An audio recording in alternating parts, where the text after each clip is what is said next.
warahmatullahi Selamat wabarakatuh. siang dan salam sejahtera untuk kita semua. Bismillah, walhamdulillah, wala hawla wala quwwata illa billah, amma ba'd. Yang saya hormati Direktur DPPAI Universitas Islam Indonesia beserta jajarannya. Ya, sebagai penyelenggara, di sini juga ada Ustadz Sajali. Kemudian Direktur Pusat Studi Tafsir Hadis Universitas Islam Indonesia. Ya, di sini ada Ustadz Fajar Fandi Atmaja LCMSI dan yang kami muliakan ini para narasumber ya. Pada kesempatan ini ada Bapak Dr. Haji Fahrudin Faiz ya, Fahrudin Faiz SAG MAG. Ya. Terima kasih Pak atas kesediaannya. Kemudian ada Bapak Dr. Randus Asmuni MA. Kemudian ada Bapak Dr. Randus Agustianta MA, MH, PhD. Ya, kemudian ada Bapak Zulkifli Hadi Imawan, LCMkom, PhD. Ya, kemudian ada Bapak Fuad Hasanuddin LCMA. Para pihak yang tergabung dalam ruang Zoom ini yang namanya tidak bisa kami sebutkan satu persatu. Alhamdulillah, berkat rahmat Allah Subhanahu wa Ta'ala, hari ini kita dapat bergumul di ruang maya untuk membahas tema yang cukup relevan dengan tantangan sekarang ini, yaitu menguatkan akar tradisi keilmuan Islam untuk menghargai perbedaan, dengan fokus pada dua kajian penting dalam dunia intelektual Islam, yaitu filsafat Islam dan tarikh tasri. Tema ini mengajak kita untuk mendalami berbagai tradisi intelektual yang dibangun oleh para ulama besar Islam, ya, sehingga menjadi landasan dalam menyikapi perbedaan, baik dalam ranah pemikiran maupun praktik keagamaan. Bapak Ibu yang saya hormati, sebagaimana kita ketahui, filsafat Islam sebagai salah satu cabang disiplin yang sangat penting, ya, menurut saya sangat penting, gitu. Tidak hanya menawarkan ruang untuk menggali nilai-nilai universal yang terkandung dalam ajaran Islam, tetapi juga memberikan pendekatan yang lebih inklusif terhadap perbedaan pendapat yang ada di kalangan umat Islam itu sendiri. Dalam kajian filsafat, kita diajak untuk berpikir secara kritis dan radikal mengenai berbagai prinsip dasar kehidupan, mulai dari keberadaan Tuhan ya, sebagai kausa prima, hakikat manusia, hingga hubungan antara keduanya. Filsuf-filsuf besar Islam seperti Al-Farabi, Ibnu Sina, Al-Ghazali, Ibnu Rus tidak hanya memberikan pemahaman tentang rasionalitas dan wahyu yang berjalan beriringan, tetapi juga menunjukkan kepada kita bagaimana perbedaan cara pandang dan pendekatan dalam memahami ajaran Islam bisa menjadi sumber kekayaan intelektual, bukan pemecah belah umat. Itu yang penting. Para filsuf ini meskipun memiliki pandangan yang berbeda, tetap mengedepankan pentingnya dialog dan pembelajaran bersama. Misalnya, meskipun Al-Ghazali terkenal dengan kritiknya terhadap filsafat Yunani, ya, filosof-filosof Yunani itu, ya, yang dikembangkan oleh Ibnu Sina dan Ibnu Rus, ia tetap menghargai kontribusi besar para filsuf tersebut terhadap pemahaman rasional tentang Islam. Ini menunjukkan bahwa meskipun terdapat perbedaan dalam metodologi dan hasil pemikiran, ada ruang untuk saling menghargai dan melengkapi dalam memahami wahyu Tuhan. Filosofi yang ditawarkan oleh Al-Ghazali yang mengedepankan kedalaman spiritual dan keimanan dalam konteks filsafat berusaha menjembatani rasionalitas dengan pengalaman batin yang lebih transendental, Sementara Ibnu Rus dan Ibnu Sina berfokus pada integrasi antara akal dan wahyu melalui rasionalitas yang lebih tegas. Filsafat Islam dalam konteks ini menjadi sarana untuk memecah berbagai masalah kehidupan yang kompleks, terutama yang berkaitan dengan perbedaan pandangan. Melalui pendekatan yang berbasis pada akal dan wahyu, kita diajak untuk tidak melihat perbedaan sebagai hal memecah belah, melainkan sebagai sebuah peluang untuk memperkaya pemahaman kita tentang kebenaran yang lebih holistik. Ini saya pesankan kepada mahasiswa, ya, tingkat magister. Ya, kalau perbedaan itu adalah sebuah keniscayaan dan itu bukan malapetaka, tapi itu rahmat. Dalam dunia yang semakin plural dan beragam ini, pelajaran dari para filsuf Islam memberikan kita perspektif bahwa menghargai perbedaan pendapat adalah salah satu cara terbaik untuk memperluas cakrawala pemikiran kita, memperdalam toleransi, dan menciptakan keharmonisan dalam keberagaman. Dengan demikian, filsafat Islam mengajarkan kita bahwa perbedaan pendapat bukanlah ancaman bagi kesatuan umat, melainkan bagian dari proses pencarian kebenaran yang lebih luas dan lebih dalam.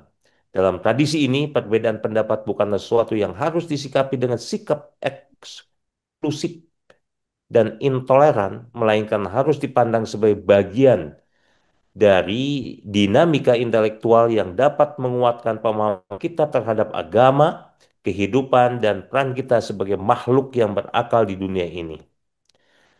Demikian pesan, ya, yang saya anggap penting, mungkin oleh teman-teman magister tidak dianggap penting. Karena perbedaan itu selalu saja dipahami sebagai sebuah malapetaka. Padahal perbedaan itu sebagai sebuah rahmat, tapi dengan dasar karena kita adalah insan akademis, ya, perbedaan itu sebagai sebuah keniscayaan dan perbedaan bisa diperdebatkan, tapi basisnya adalah keilmuan. Ilmu itulah yang kemudian bisa melahirkan toleransi. Itu yang penting yang ingin saya sampaikan kepada teman-teman magister. Demikian sambutan yang dapat kami sampaikan. Kurang lebihnya mohon maaf dan saya juga ya harus berpindah lagi pada aktivitas yang lain. Bapak Ibu, sesungguhnya saya ingin membersamai Bapak Ibu sekalian, tapi karena ada acara yang lain, sehingga saya mungkin dalam beberapa menit gitu, ya, mungkin 10 sampai 15 menit, setelah itu saya pamit. Sekali lagi mohon maaf, billahi taufiq wal hidayah. Assalamualaikum warahmatullahi wabarakatuh. Saya kembalikan ke saudara pembawa acara, Mas Waalaikumsalam. Haji Nugroho SPD. Terima kasih. Waalaikumsalam Ya, warahmatullahi Waalaikumsalam warahmatullahi wabarakatuh. Kami ucapkan terima kasih kepada Ustadz Dr. Andes Rohidin SMAG selaku Wakil Rektor Bidang Kemahasiswaan, Keagamaan, dan Alumni Universitas Islam Indonesia. Terima kasih Ustadz atas sambutan daerahnya. Jazakallahu khairan katsiran. Baik, peserta SSI 2025 yang semoga selalu Allah cintai. Sebelum menginjak pada acara selanjutnya, kami mohon kepada Bapak Ibu dosen dengan hormat, kami mohon dengan hormat Bapak Ibu dosen dan juga kepada mahasiswa pasca sarjana Universitas Islam Indonesia sebelum beranjak ke acara selanjutnya dimohon untuk mengaktifkan kameranya agar nantinya acara dapat berjalan dengan lebih baik. Begitu. Baik, selanjutnya kita akan memasuki inti kegiatan hari ini, yaitu penyampaian materi dari narasumber utama kita hari ini, yaitu Ustadz Dr. Haji Fahrudin Faiz SAG MAG dengan tema Pengantar Filsafat Islam. Dan untuk memandu jalannya pemaparan materi dan diskusi, kami serahkan acara ini kepada moderator kita, yakni Ustadz Ahmad Sazali LCMH. Kepada beliau kami persilahkan. Ya, terima kasih Mas Wahid. Suara saya jelas ya, Mas Wahid. Jelas, Ustadz, jelas jelas. jelas. Oke. Bismillahirrahmanirrahim. Assalamualaikum warahmatullahi wabarakatuh. Waalaikumsalam Warahmatullahi wabarakatuh. Bismillah, alhamdulillah, wassalatu wassalamu ala rasulillah, amma ba'du. Yang kami hormati Bapak Dr. Ternes Rohidin, selaku Wakil Rektor di bidang kemahasiswaan, keagamaan, dan alumni. Kemudian juga yang kami hormati di sini ada Ustaz Nanang Nurjanta selaku Direktur DPP AI. Dan tentu yang kami muliakan, eh, saya biasa memanggil beliau Ustadz Dr. Haji Farudin Faiz SAG MAG atau dikenal dengan Pak Faiz gitu ya. Dan juga seluruh peserta Bapak Ibu di sini banyak sekali senior-senior UII, tokoh-tokoh UII yang bergabung dalam Sekolah Studi Islam. Kami maturkan nuwun atas perkenan rawuh dan mengikuti kembali acara SSI ini, dan juga teman-teman dari kalangan mahasiswa pascasarjana di UII di seluruh fakultas. Sebelum kami memulai, ini merupakan kegiatan yang kedua, season kedua dari Sekolah Studi Islam yang sebelumnya sudah diselenggarakan di tahun lalu, mengangkat tema tentang pengantar studi Islam. Begitu. Nah, ini adalah tahun kedua karena ada masukan, banyak masukan dari Bapak Ibu dosen yang juga ngikut tahun lalu untuk melanjutkan dan memilih beberapa disiplin ilmu yang diperdalam lebih lanjut begitu. Sehingga kami merancang ini kembali bertepatan dengan waktu UTS dengan harapan Bapak Ibu karena tidak ada beban mengajar di siang hari begitu ya. Jadi bisa mengisi waktu luangnya ini meskipun sebentar antara habis zuhur dan nanti sebelum asar bisa mengisi kegiatan yang bermanfaat begitu. Dan ini kita angkat untuk tahun ini adalah filsafat Islam. Ini sudah ada Ustadz Farudin Faiz. Kita semua udah mengenal beliau. Saya kira saya tidak perlu untuk memperkenalkan beliau lagi. Gi. Kemudian untuk sesi filsafat Islam ada 3 kali atau ada 3 sesi. Kemudian lanjutkan eh Tarikh Tasri ya. Tarikh Tasri juga nanti 3 sesi. Jadi total pertemuan kita ada 6 kali di Sekolah Studi Islam ini, dan nanti bagi Bapak Ibu yang full mengikuti nanti ada ya sedikit kenang-kenangan, dan juga nanti tentu ada sertifikat untuk bisa kita jadikan bukti eh, kegiatan ini. Tanpa berpanjang lebar, saya kira eh, topik kita pertama dari dari filsafat Islam adalah pengantar filsafat Islam. Ini sudah alhamdulillah Ustadz Faiz berkenan membersamai kita dan nanti akan sharing ilmu beliau yang sangat dalam. Beliau sudah melalang buana berbicara tentang filsafat Islam, baik kajian tokoh mulai dari filsafat barat sampai filsafat timur begitu ya. Beliau juga aktif sebagai dosen di eh, Fakultas Usuluddin ya, di UIN Sunan Kalijaga, sebagai tokoh pakar pemikiran Islam, dan mungkin ya Bismillah beliau juga layak untuk menyandang pemikir Islam Indonesia kontemporer lah, kira seperti itu. Ustadz Faiz, kami sapa dulu. Assalamualaikum Ustadz Faiz. Waalaikumsalam. Alhamdulillah. eh Tanpa memperpanjang kata, saya kira langsung saja, karena saya yakin Bapak Ibu ingin mendengarkan eh, apa namanya sharing ilmu dari Pak Faiz nih.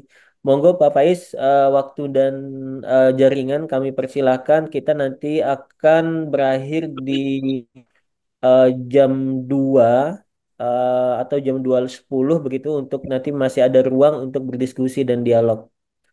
Monggo Ustadz Faiz silakan. Oke, baik, bismillah.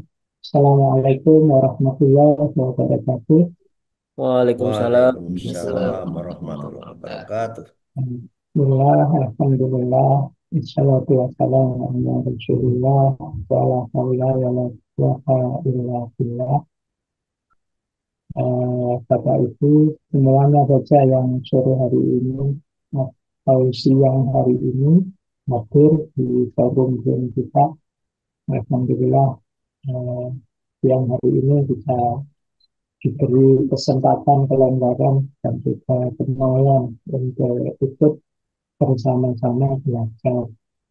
Karena saya tahu meskipun hampir semua yang hadir, sebagian besar yang hadir mungkin para dosen juga.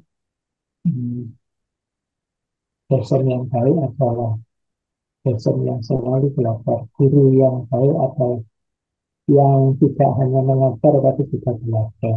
itu jauhnya dihajar Dewan Daerah. Karena alhamdulillah teman-teman di UII juga mentradisikan tidak hanya untuk mahasiswanya, tapi juga para dosennya untuk senantiasa belajar. Baik, saya tidak panjang-panjang mengantarnya, langsung saja kita masuk ke materi kata itu karena waktunya terbatas. Meskipun materinya harusnya agak panjang. Kalau di UIN materi filsafat Islam yang bagian pengantar itu kalau di jurusan saya itu 1 semester. Ini nggak tahu ini nanti dia materi 1 semester kan saya coba padatkan lah itu kan sudah bapak itu orang pinter-pinter semua nanti mungkin semoga dialognya bisa lebih panjang. Baik, Bismillah saya akan share screen kemudian jadi bahan belajar kita semua tentang filsafat Islam. Baik, kita awali dari ini saja. Yang pertama, ini sering banyak orang salah paham tentang positioning filsafat. Jadi memahami filsafat itu harus kita perjelas dulu posisinya di mana. Apakah kita memposisikannya sebagai bidang akademik saja, akademik enterprise, ataukah kita memposisikan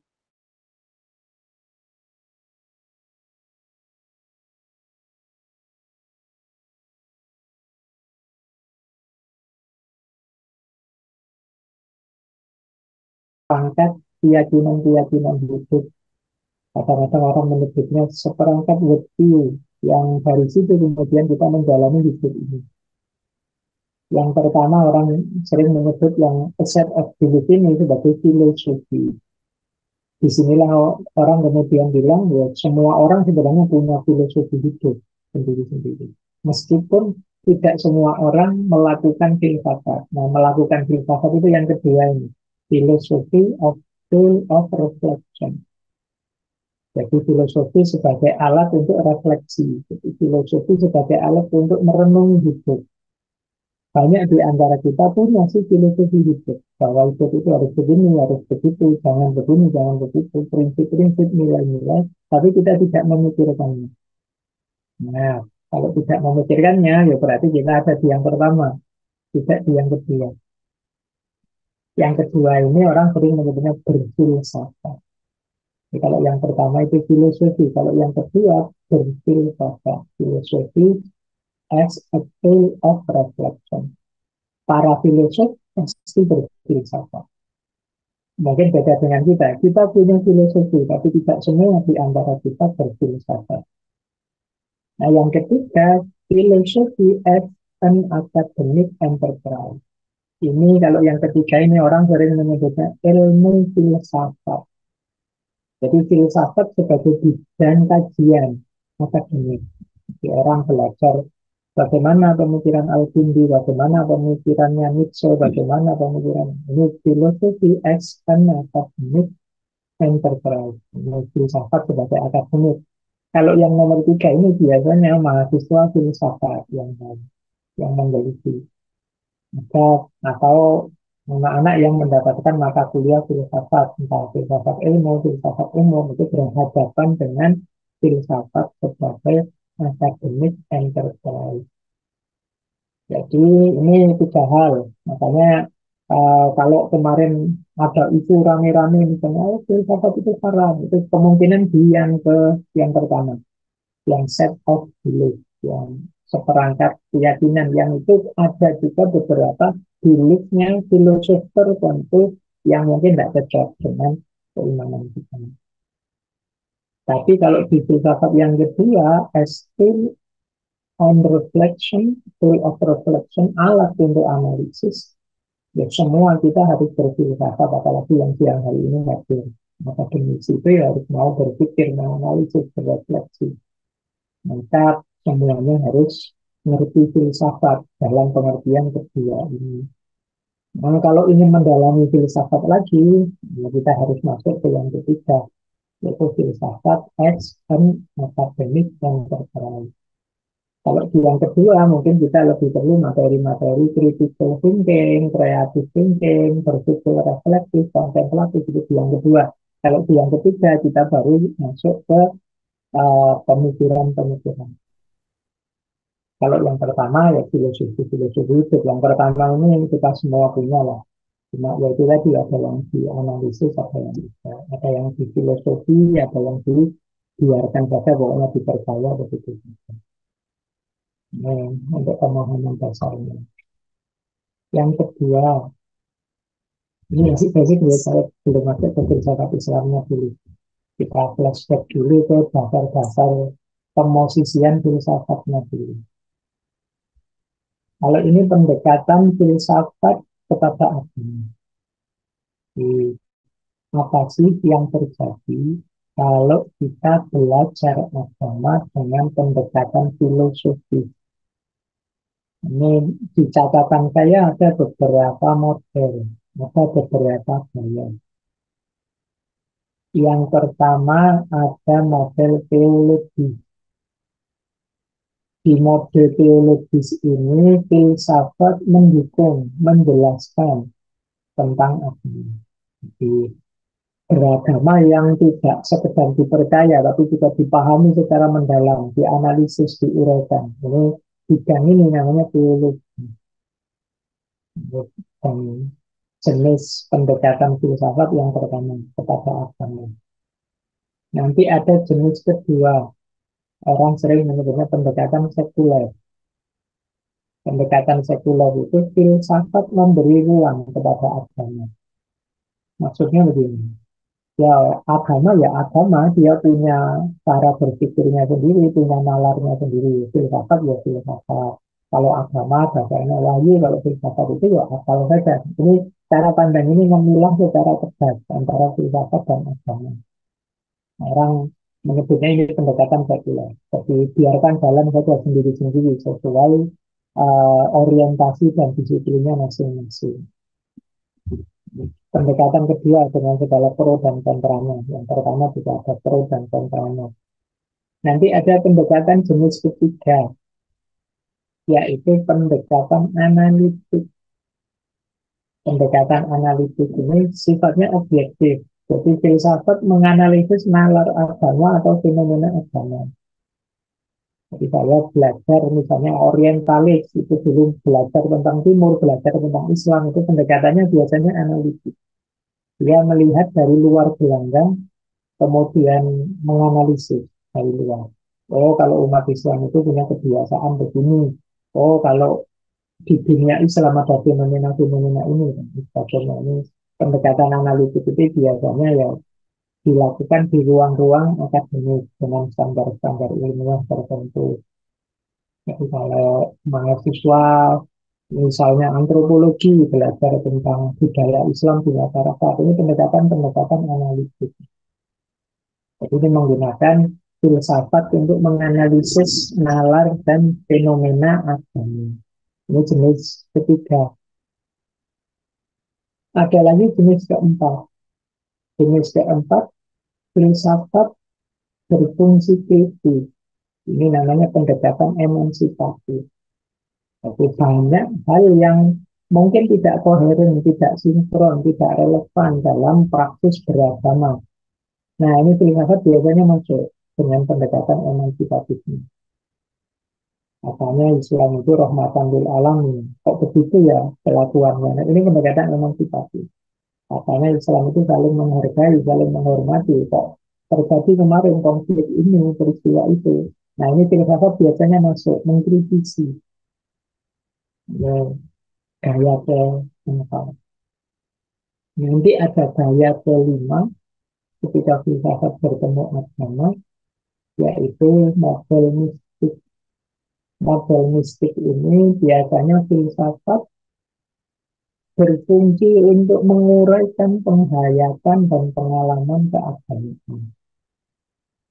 Ini ketemunya di ranah, kalau di Islam ya ketemunya di tasawuf. Ada banyak para sufi itu punya gagasan-gagasan yang sangat dalam secara filosofis, yang dasarnya pengalaman keagamaan mereka. penghayatan mereka, kedekatan mereka dengan Allah dan lain sebagainya. Tentu saja pengalaman ini untuk bisa diuraikan, apalagi kemudian dituliskan, diceramahkan, ya perlu penataan-penataan logis, perlu cara berpikir, cara bernalar, gimana caranya menulis yang baik, yang dipahami, bicara yang bisa ditangkap orang, dan lain sebagainya. Bagaimana menimbulkan pengalaman keagamaan, dan lain sebagainya. Ini, maka gaya seperti ini yang kemudian menggunakan filsafat untuk menguraikan penghayatan dan pengalaman keagamaan yang namanya pendekatan mistik. Baik, jadi ini kalau ada pertanyaan yang apa sih yang terjadi kalau kita beragama sekaligus berfilsafat? Itu bisa model pertama, model teologis, filsafat berperan untuk mendukung menjelaskan agama. Ada gaya kedua, model sekuler, filsafat yang silakan saja agama dengan keyakinannya, dengan cara berpikirnya sendiri, namanya sekuler. Yang ketiga ada gaya analitik, yang itu filsafat menganalisis nalar dan fenomena keagamaan. Yang keempat, fungsi emansipatif, ketika filsafat mengkritisi keberagamaan, nalar keagamaan yang melampau dan lain sebagainya. Dan yang terakhir, modernistik, ketika filsafat menguraikan penghayatan atau pengalaman keagamaan. Ayo, saya tambah satu lagi sebelum masuk ke filsafat Islam. Di mana sih posisi filsafat dalam keberagamaan kita? Ini sebenarnya rutenya orang beragama yang normal, karena nanti ada rute tertentu yang agak anomali. Orang beragama itu tentu saja diawali dari dipercayai iman, kemudian dipahami. Di sini ada taklim, ada belajar tentang agama, kemudian diamalkan. Dalam pengalaman itu pasti ada penghayatan, itu masuk unsur rasa, unsur rauk. Di sini nanti kalau dikembangkan lahir tasawuf. Kemudian setelah diamalkan dan dihayati, biasanya terus direnungi, difikirkan secara mendalam. Apa, mengapa, bagaimana, semua yang saya lakukan dalam agama. Di sini nanti kita biasanya kalau dalam kajian syariat termasuk fikih itu ada bidang namanya hikmah tasyri' atau falsafah tasyri', untuk menemukan asror, rahasia-rahasia di balik keberagamaan yang kita lakukan. Ya, berarti filsafat kuat sekali di aspek direnungi ini. Dan pada akhirnya hasil perenungan itu tentu sifatnya emansipatif untuk perbaikan. Jadi ini rute utamanya filsafat: percaya, dipahami, diamalkan, dihayati, direnungi, dan diperbaiki. Di titik mana saja filsafat penting digunakan, tentu saja dalam pemahaman yang kedua itu orang perlu kemampuan berpikir yang mendalam, kemampuan merenungi makna-makna, mungkin dari nas, mungkin dari kitab-kitab, dan lain sebagainya. Ini level 2 dipahami filsafat diperlukan.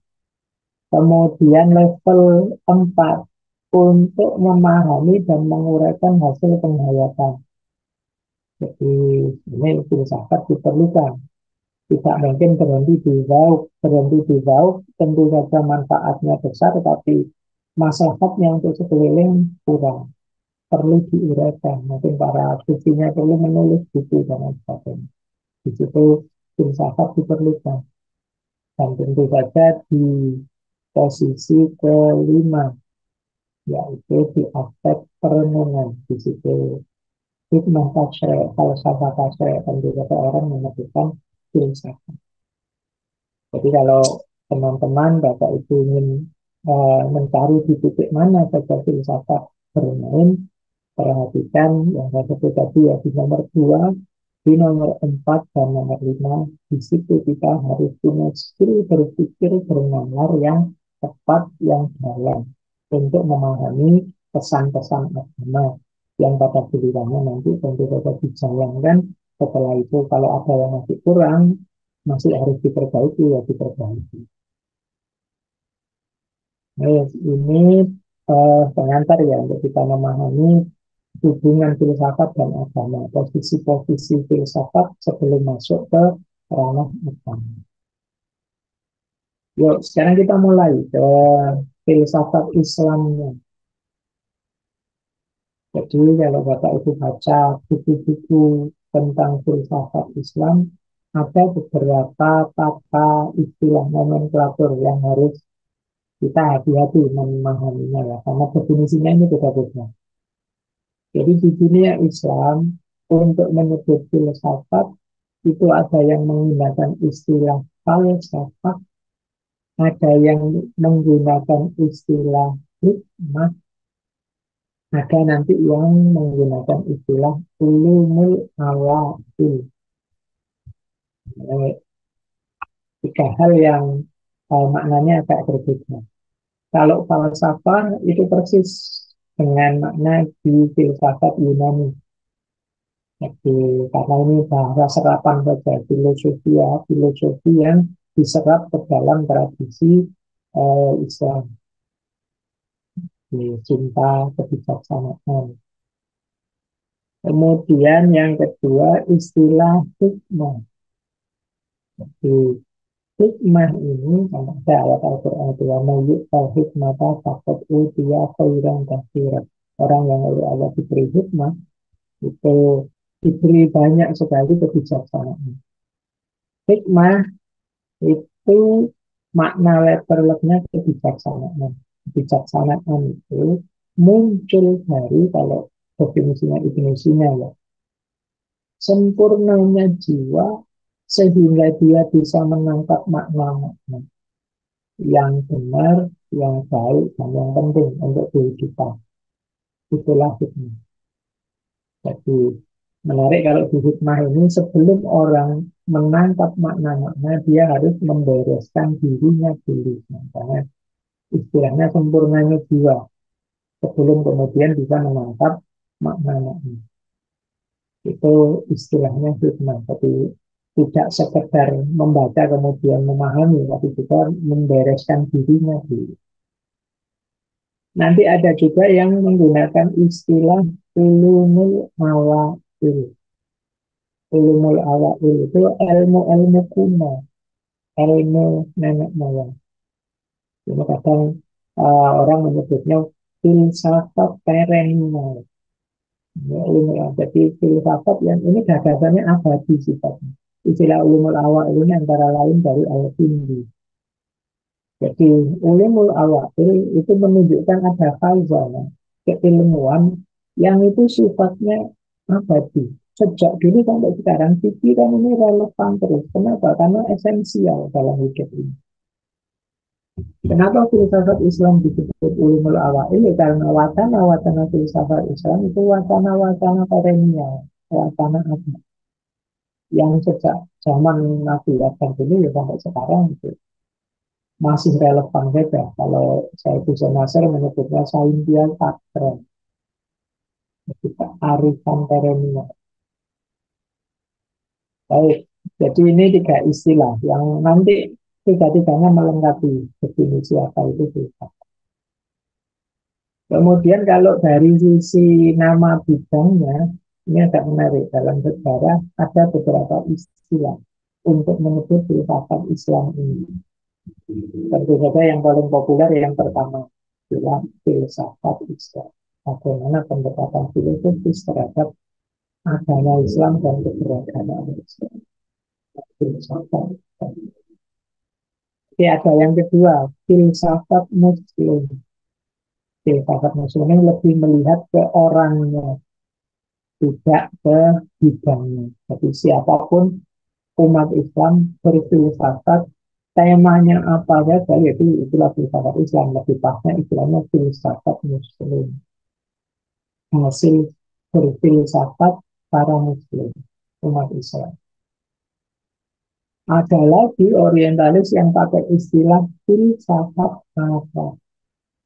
filsafat Arab karena ya tokoh-tokoh awal itu semuanya dari Jazirah Arab. Di era ketika Islam Jaya, era keemasannya, ketika di Islam sedang berjaya, era Umayyah, era Abbasiyah, dan yang dominan orang Arab namanya filsafat Arab. Nanti ada filsafat di dunia Islam. Nah, ini mungkin Indonesia bisa masuk. Dimanapun ada umat Islamnya, maka produksi intelektual di sana itu ya bagian dari filsafat Islam atau dengan istilah filsafat di dunia Islam. Ini ini penting sebenarnya karena nanti ada perdebatan tentang ontologi filsafat Islam. Karena misalnya yang kita pelajari selama ini di buku-buku filsafat Islam itu tidak semuanya Muslim. Ada beberapa itu yang Yahudi, ada juga yang Kristen, Nasrani. Ketika era penerjemahan besar-besaran itu bahkan banyak penerjemah itu ya bukan seorang Muslim, tapi dia hidupnya di era dinasti-dinasti keislaman di bawah dinasti Islam. Jadi di dunia Islam itu juga Muslim. Bagaimana kemudian dengan Muslim Indonesia yang kuat sekali, misalnya nalar kulturalnya berhubungan dengan kebangsaannya. Kalau dia berfilsafat, apa bisa disebut filsafat Islam atau filsafat Muslim? Nah, ini perdebatan-perdebatan ini panjang kalau di kajian filsafat Islam. Tapi kita tidak akan memperpanjang di situ ya. Kita ambil nomenklatur yang paling umum, orang menyebutnya filsafat Islam. Jadi kemudian ini definisi yang paling banyak dipakai tentang filsafat Islam. Jadi filsafat Islam adalah satu nama generik, satu nama yang khas dari keseluruhan pemikiran yang lahir dan berkembang di lingkup peradaban Islam. Terlepas apakah mereka yang punya andil dulu itu berbangsa Arab atau non-Arab. Karena kalau dibatasi Arab saja, Persian juga banyak, nanti ASEAN juga banyak. Muslim atau non-Muslim. Tadi seperti saya bilang, ada beberapa non-Muslim juga yang orang mengkategorikannya filsafat Islam. Di Timur Tengah atau bukan, berbahasa Arab, Parsi, Ibrani, Turki, atau Melayu sebagai mediumnya. Semuanya juga kategorinya filsafat Islam. Sejak dulu sampai sekarang. Ini di banyak buku kemudian definisi ini yang dipakai tentang apa itu filsafat Islam. Nah, dalam sejarahnya ada banyak kategori sebenarnya filosof dalam tradisi Islam. Gayanya macam-macam. Jadi kalau ada uh, isu apapun, wacana apapun yang mengeneralisir bahwa filsafat Islam itu ya begini, makanya begini itu sebenarnya biasanya agak kurang banyak. Karena filsafat Islam itu modelnya banyak. Ini saya ambil dari salah satu sumber ya. Um, ada kategori filosof Muslim itu yang jenis al-falsafi al-aqli. Ibnu Rushd, Ibnu Sina, Al-Farabi, Al-Kindi, para filosof dari tasawuf awal itu banyak yang kategorinya al-falsafi al-aqli. Jadi mereka berfilsafat murni dasarnya akal. Jadi filsafatnya filsafat yang memang rasional basisnya. Tanpa sibuk untuk mencocokkan gagasannya dengan apa, dogmatisme agama. Jadi nanti ketemunya biasanya belakangan terus dinyatakan, oh ternyata temuan-temuan rasional itu selaras saja dengan keimanan. Itu nanti belakangan begitu. Tapi ikhtiar berfilsafatnya murni ikhtiar rasional. Yang nanti ketika terbukti, oh ternyata pikiran rasional itu relevan juga, nyambung juga dengan agama. Itu orang jadi lebih mantap bahwa agama itu ternyata rasional. Ini gaya pertama. Seperti saya bilang ya, ini dari pada awal itu banyak. Ada yang kedua yang Imam Ghazali. Imam Ghazali orang sering mengkategorikannya Abdini al-Fikri, ya Imam Ghazali dan kawan-kawan ya yang setipe ini seperti Imam Fakhruddin Ar-Razi dan lain sebagainya. Jadi ini sebenarnya mereka ini sedang memahami agama al-Fikri, istilahnya Abdini al-Fikri, tapi menggunakan eh, pola nalar filosofi. Jadi yang mereka lakukan itu sebenarnya sangat filosofis untuk memahami agama. Istilahnya kategorinya ad-dini al-fiqhi. Jadi kalau kita membaca buku-buku filsafatnya Imam Ghazali, itu jatuhnya kita tambah beriman. Karena diawali dari premis-premis keimanan. Coba teman-teman pastinya sudah pernah ya baca-baca Ihya, baca-baca kitab beliau yang lain termasuk Al-Mungkir Dolal, termasuk kitab-kitab teologis, kitab-kitab usul fikih dan lain sebagainya. Makanya istilahnya beliau ini al-fikhi. Nanti ada ini tradisi Persian kuat sekali di yang ketiga ini. Ad-dini al-Isyari. Ad-dini al-Isyari, Suhrawardi, Ibnu Arabi, dan kawan-kawan. Agama seperti Imam Ghazali, tapi lebih fokus ke batin, lebih fokus ke tasawuf, lebih fokus ke kajian-kajian mistisisme. Nah, tokohnya Suhrawardi. Makanya istilahnya Ad-dini al-Isyari, sama seperti kalau tafsir itu tafsirnya itu disebut tafsir Isyari. Banyak mengungkapkan pengalaman-pengalaman keagamaan. Makanya menggunakan isyari karena tidak gampang menjelaskan kedekatan dengan Allah, hal-hal metafisik, tauhid itu menggunakan isyarat-isyarat. Kadang pakai istilah isyarat bahaya, kadang pakai simbol burung dan lain sebagainya. Ini namanya ini al-isyari. Nanti ada gaya keempat. Gaya keempat ini kalau dalam Islam kita ketemunya di ilmu kalam. Misalnya Imam Asy'ari dan kawan-kawan. Ad-dini al-maqaid, tentang agama yang sifatnya keakidahan. Ketemunya kita di ilmu kalam. Yang belajar ilmu kalam di Islam itu pasti narasi-narasinya itu sangat filosofis. Nalar-nalar filosofi bertaburan di situ. Tapi untuk mendukung akidah. Makanya tadi ada tipe ketika filsafat ketemu agama yang pertama itu sebetulnya tipe teologi. Tipe teologi itu lebih dekat dengan ad-dini al-aqaidi. Mulutnya Imam Asy'ari. Di sini filsafat sepenuhnya mendukung agama. Nanti ada gaya terakhir. Gaya terakhir ini mungkin populer belakangan. Yaitu al-waqi al-maudu'i. Al-waqi itu realitas. Al-maudu'i itu tematik. Contohnya Ibnu Khaldun. Ibnu Khaldun nanti yang menginisiasi filsafat sosial, filsafat sejarah ini tematik juga. Tidak lagi membahas agama, isu-isu nas atau isu-isu tidak. Sudah masuk ke lapangan, uh, menemukan fakta-fakta fenomena-fenomena umat Islam yang kemudian diurai secara filosofis. Ya, contohnya Ibnu Khaldun yang mungkin mudah kita akses ya Muqaddimah. Di situ ada filsafat sosial, filsafat ekonomi, filsafat sejarah yang luar biasa. Jadi, Bapak itu teman-teman, ini kategori-kategori para filosof Muslim yang dengan kecenderungannya masing-masing. Saya lanjutkan ya biar nanti materinya bisa dapat apa.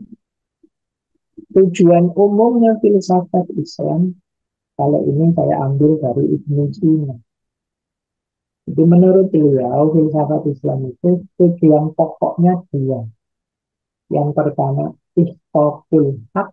Yang kedua, ibtalil batil. Ihqaqul haq itu membenarkan yang benar, ibtalil batil yang membatalkan yang batil. Tentu saja karena ini filsafat ya secara rasional, persuasif dan kalau itu maksudnya simpel, sederhana, yang mudah dipahami. Jadi kalau ada yang tanya, apa sih tujuannya kita berfilsafat itu? Bukankah yang hak sudah jelas, yang batil sudah jelas. Ada kalanya kita perlu menegaskan lagi yang benar sebagai benar, yang salah sebagai salah. Karena kadang-kadang kita itu bisa keliru memahami, salah memahami, atau kurang kuat argumen kita. Kita tidak punya alasan tentang keimanan kebenaran kita. Kalau ditanya kita bingung. Nah, itu sangat bisa berperan. Kemudian hukumnya harus kifayah. Kalau ini saya ambil dari Imam Ghazali tentang hukumnya. Di, kenapa fardu kifayah? Ya tidak semua umat Islam harus paham atau ngerti filsafat sampai dalam. Tapi juga tidak boleh, tidak ada satupun yang memahami. Karena nanti di antara fungsi yang dimainkan oleh filsafat itu fungsi kritis, bahkan fungsi defensif. Kalau kita dikritik orang, kalau kita ditanya secara rasional, secara mendalam tentang keadilan kita itu, kalau tidak ngerti filsafat semua, tidak akan bisa jawab.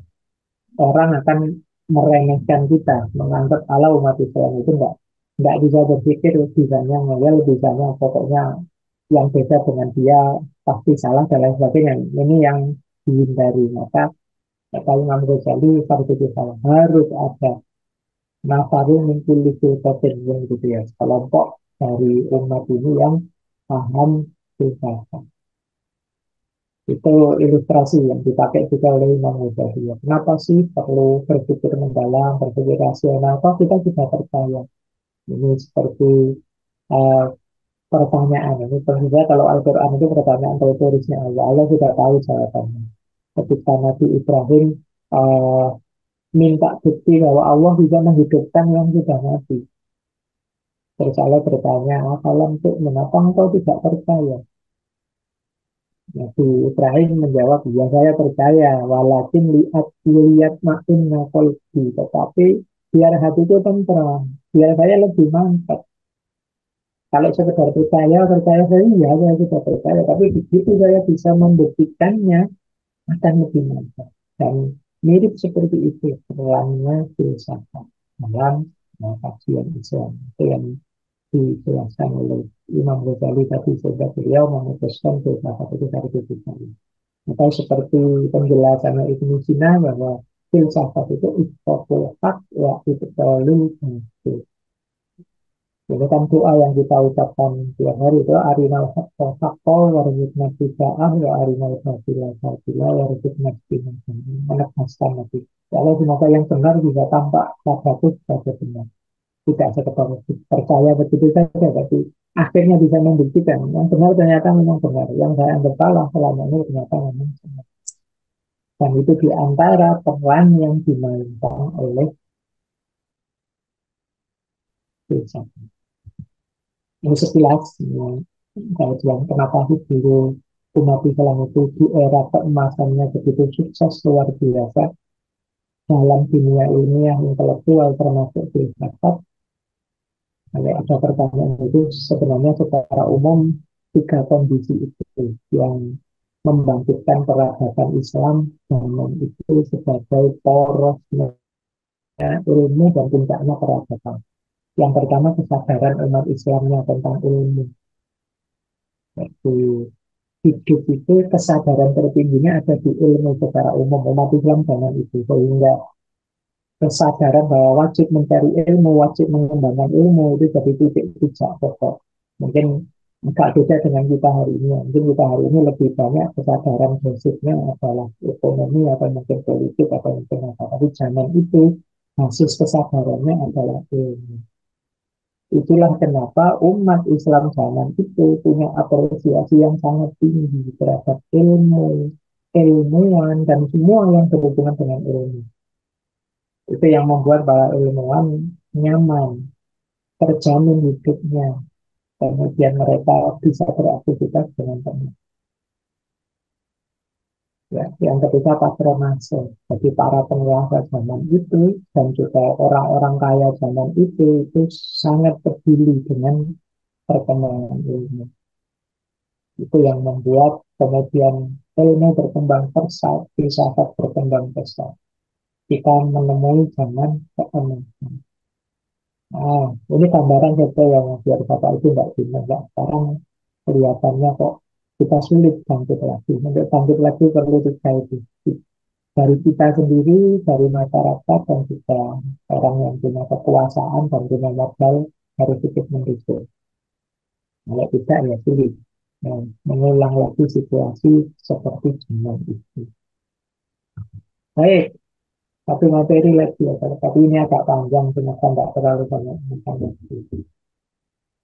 Jadi kalau ini periodisasi, jadi kajian filsafat Islam itu ada era klasik, ada era modern, ada era kontemporer. Di buku-buku filsafat Islam, sebagian besar kajian filsafat Islam itu dianggap terhenti di era klasik. Bahkan peripatetik saja, sampai Ibn Rushd saja. Padahal filsafat Islam itu berkembang bahkan sampai hari ini. Hari ini masih banyak tokoh-tokoh yang kategorinya sebenarnya filosofi. Jadi klasik abad 9 sampai 14, modern 15 sampai 19, kontemporer 19 sampai sekarang. Klasik terbagi tiga, peripatetik, iluminatif, dan muta'aliyah. Itu orang menyebutnya filsafat transendental. Kita lihat satu-satu ya. Ini untuk informasi saja biar Bapak itu punya gambaran tentang apa dan bagaimana perkembangan filsafat Islam itu.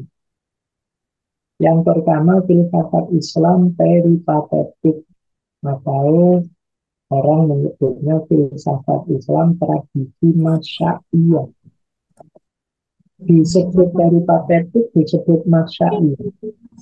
Sebenarnya istilah Masya'iyah ini istilah untuk menyebut tradisi filsafatnya Aristoteles dan murid-muridnya zaman itu. Kenapa disebut Masya'iyah? Masya'iyah itu artinya jalan-jalan. Karena terkenal sekali di zaman itu orang yang belajar filsafat itu mengajarnya di kebun, di lapangan sambil jalan-jalan. Terus dikenal sebagai filsafat Masya'iyah, filsafat yang jalan-jalan. Nah, ini filsafat yang kuat sekali mendapat pengaruh dari Yunani, khususnya Yunani awal, Plato, Socrates, dan Aristoteles. Makanya mereka ini metode berpikirnya berusaha logik, logikanya canggih orang-orang generasi dari Plato ini. Ilmu manteknya mantap. Nanti filsafat dari Plato ini terbagi dua. Ada tradisi timur, ada tradisi barat. Tradisi timur Al-Kindi, Al-Farabi, Ibnu Sina, Imam Ghazali. Pusatnya di Baghdad.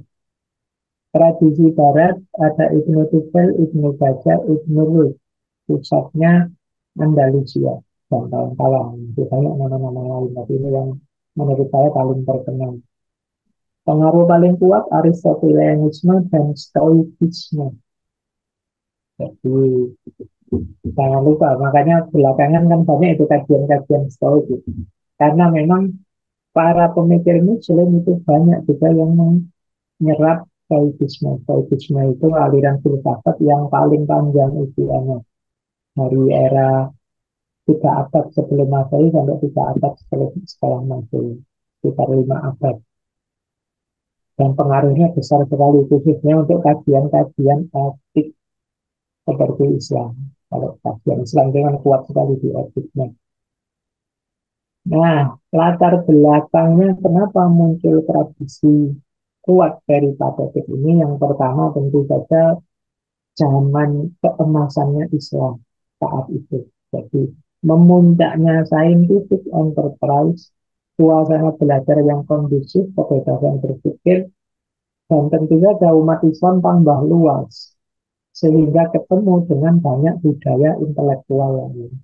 Jadi bayangkan saat itu ya umat Islam tersebar kemana-mana, mereka masuk ke Eropa, ketemu uh, intelektual di sana, ketemu buku-buku dari sana dan lain sebagainya. Jadi tentu saja kemudian terjadi penerjemahan besar-besaran karena memang komitmen intelektualnya besar, terjadi renaissance dalam dunia Islam, pencerahan besar-besaran yang melahirkan antara lain dalam filsafat tradisi intelektual teori patetik yang memuncak nanti antara lain di Ibn Rushd, melahirkan Averroism yang berpengaruh di Barat, yang ini nanti mengawali munculnya Renaissance juga di Barat di awal modern. Oke, tapi ini bagian pertama tradisi filsafat Islam yaitu teori patetik. Kemudian setelah era Andalusia mulai agak surut, muncul pusat baru kajian filsafat Islam.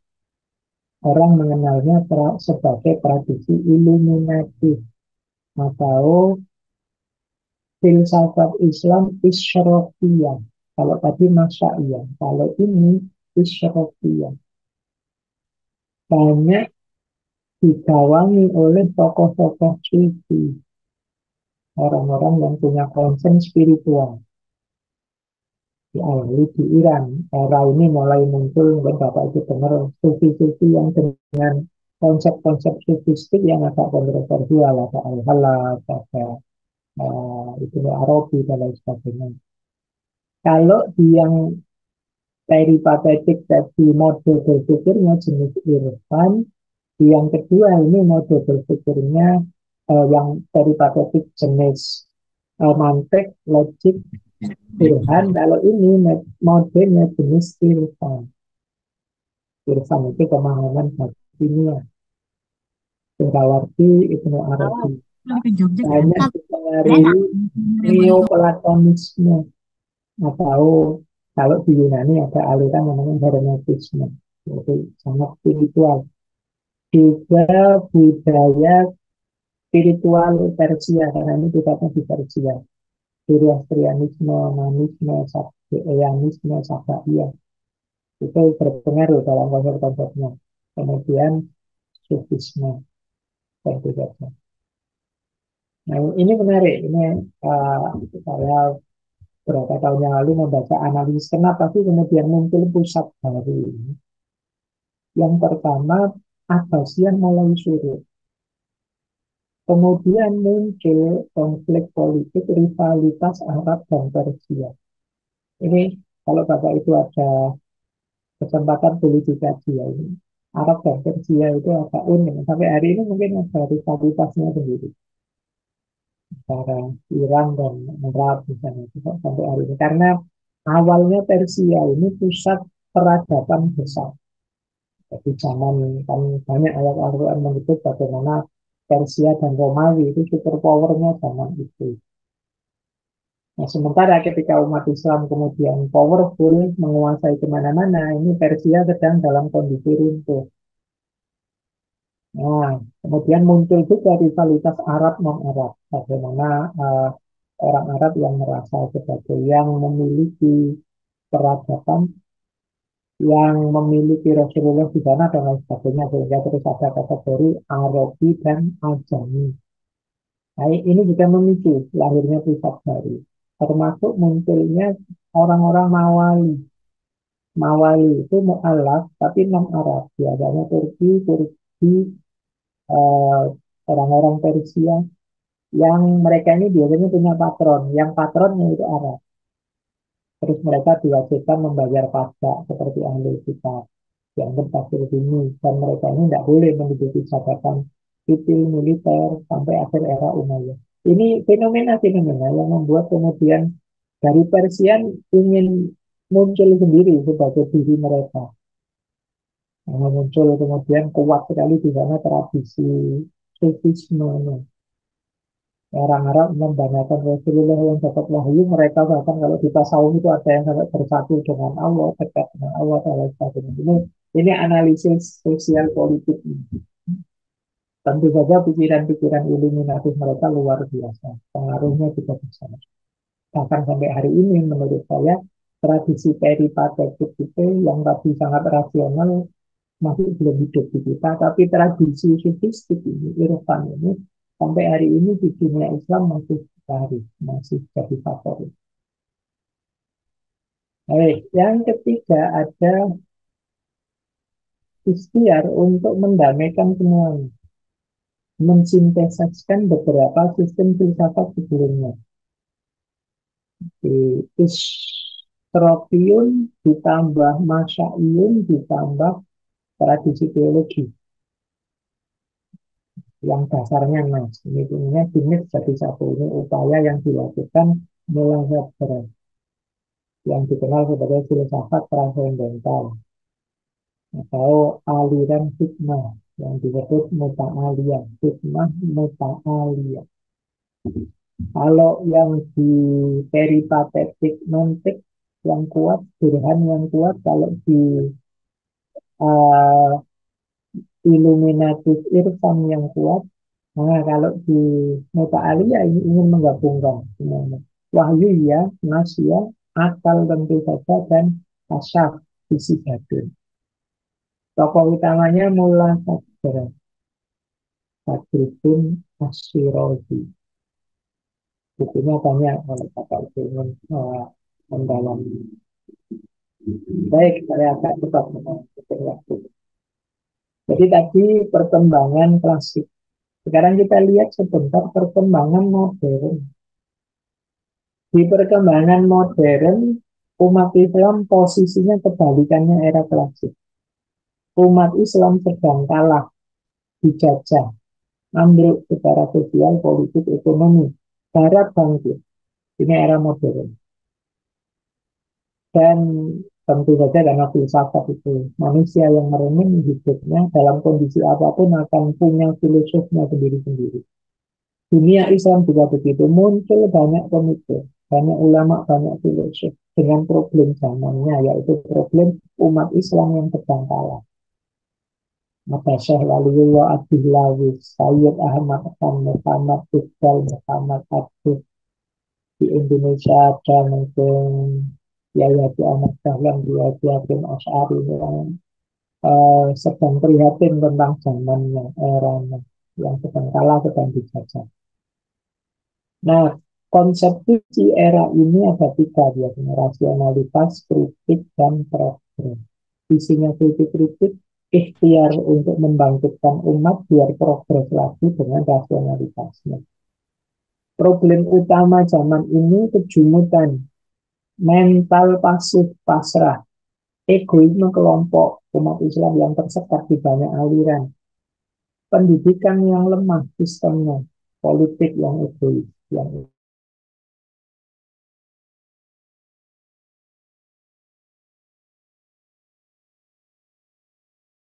kita di Indonesia. Ini perkembangan modern, gagasan-gagasannya banyak. Kalau Bapak itu ingin meneliti, luar biasa khazanah dari era ini.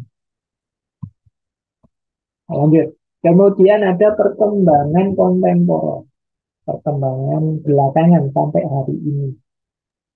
Hari ini pemikir-pemikir banyak didorong oleh kondisi kekinian, kesadaran pluralitas, kesadaran dinamika, kesadaran transformasi, era digital, dan lain sebagainya. Itu pemicu-pemicu hari ini. Rusaknya lingkungan, itu situasi hari ini.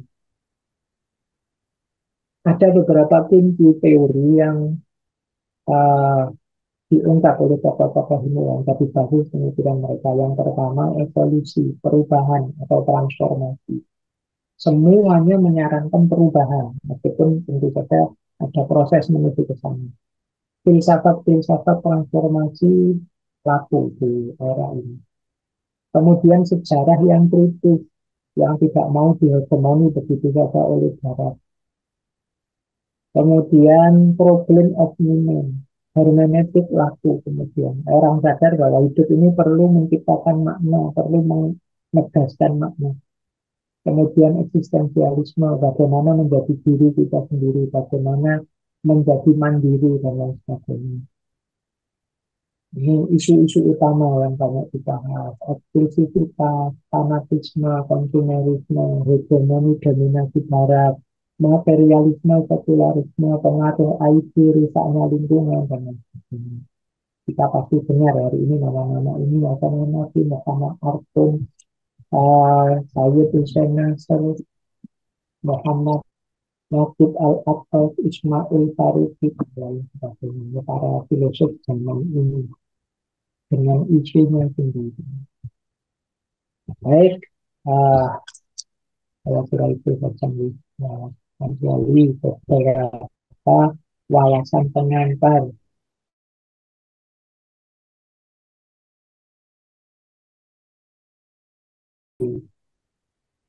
Saya kira itu sedikit Ya. pemaparan materi dari saya kembalikan ke Mas Fadli, monggo. Oke, matur nuwun Ustadz Faiz atas materinya yang sangat luar biasa dan membuka wawasan kita ya terkait dengan filsafat Islam, bagaimana duduk posisi dan sebarannya sampai ke era sekarang begitu ya. Jadi kalau boleh saya simpulkan ini untuk sekolah studi Islam yang besok isinya temanya tentang posisi wahyu dan akal dalam Islam. Kemudian di sesi ketiga besok lusa itu bagaimana konsep ulul albab dalam pengembangan eh, sains dan teknologi begitu ya. Mungkin masuknya ke filsafat analitik ya Ustadz Faiz ya. Bukan ke teologi, bukan ke sekuler tentu, bukan ke emansipatif dan apalagi mistis ya. Oke, Bapak Ibu, tanpa memperpanjang kata untuk diskusi, monggo bagi Bapak Ibu yang ingin bertanya secara langsung silakan raise hand ya. Menyebutkan nama dan dari apa namanya dari fakultas apa, monggo silakan bisa singkat dan padat saja karena waktu kita sangat terbatas sampai jam 3 karena azan asar di UII jam 3. Sebelum itu saya ingin membacakan ini kalau ada yang resen silakan. Tapi ini ada pertanyaan yang sudah masuk dari Dokter eh, Pak Dokter Muhsin Ahmad. Pertanyaan untuk sesi ini di seputar istilah filsafat Islam. Selain istilah yang telah disebutkan di atas, ada istilah filsafat profetik yang dipayamu sebagai eh, sebagai bagaimana sunnah Nabi berpikir. Nah, bagaimana mengintegrasikan paradigma filsafat profetik dalam disiplin keilmuan untuk mengkonstruksi paradigma keilmuan Barat yang positivistik dan sekuler. Monggo, Ustadz Faiz mungkin bisa merespon terkait dengan pertanyaan ini soal profetik ya, filsafat profetik. Oke, baik. Eh, ya, jadi filsafat profetik, profetisme itu salah satu isu juga sebenarnya. Kalau dalam filsafat klasik, ada filosof beberapa yang mengangkat isu ini, misalnya Al-Farabi dan Ibnu Sina dengan filsafat kenabiannya yang sah. Nanti ada yang ekstrim, yaitu Ar-Razi, yang filsafat profetiknya bahkan menegaskan sebenarnya umat Islam itu nggak perlu nabi. Hmm. Itu yang kayak gini. Jadi tentang profetisme memang di antara penciri yang membedakan filsafat dan filsafat yang lain adalah uh, isu kenabian. Jadi tentang filsafat kenabian ini. Baik.